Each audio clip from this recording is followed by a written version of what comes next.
একজন বাংলাদেশ মানবাধিকার কর্মীর বেপরোয়া আচরণ সম্পর্কে কিছু তথ্য আপনাদের কাছে তুলে ধরা হলো। বাংলাদেশ পরিবারে উত্তরাধিকার নিয়ে জটিলতা নতুন নয়, কিন্তু কিছু মানুষ সুযোগ নিয়ে পরিবারের অন্য সদস্যদের অধিকার বঞ্চিত করে। ঠিক এমনই একটি ঘটনার কথা ধরা যাক। এক দুঃসময়ে পরিবারের কর্তা গুরুতর অসুস্থ অবস্থায় বারডেম হাসপাতালের ভর্তি। মা, 2 ছেলে ও 2 মেয়ে সহ সবাই মানসিক উদ্বেগে দিন কাটাচ্ছে। এরই মাঝে বাবা মৃত্যুর আগে আলমারির চাবি এক ছেলেকে দিয়ে গেলেন। সেই ছেলে বাবার অসুস্থতার সুযোগে বাবাকে দিয়ে একটি ব্যাংক চেক স্বাক্ষর করিয়ে নিলেন, যার পরিমাণ প্রায় 1,24,000 টাকা। বাবা মারা যাওয়ার পর সেই ছেলে আলমারি ও ব্যাংকের সব টাকা নিজের দখলে নিয়ে নিলেন।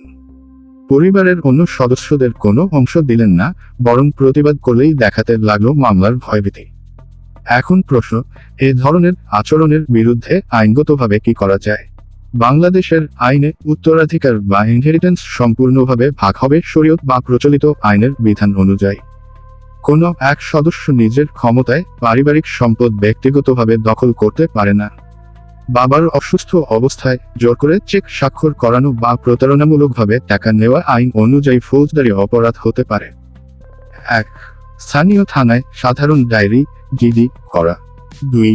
অর্থ আত্মসাৎ, জোরপূর্বক স্বাক্ষর গ্রহণ বা প্রতারণার অভিযোগে মামলা করা। 3.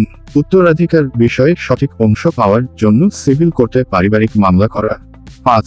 প্রয়োজনে মানবাধিকার সংগঠন বা আইন সহায়তা কেন্দ্র থেকে সহায়তা নেওয়া যেতে পারে। আইন সবার জন্য সমান, কেউ জোরজবরদস্তি করে পরিবারের সম্পদ নিজের করে নিতে পারে না।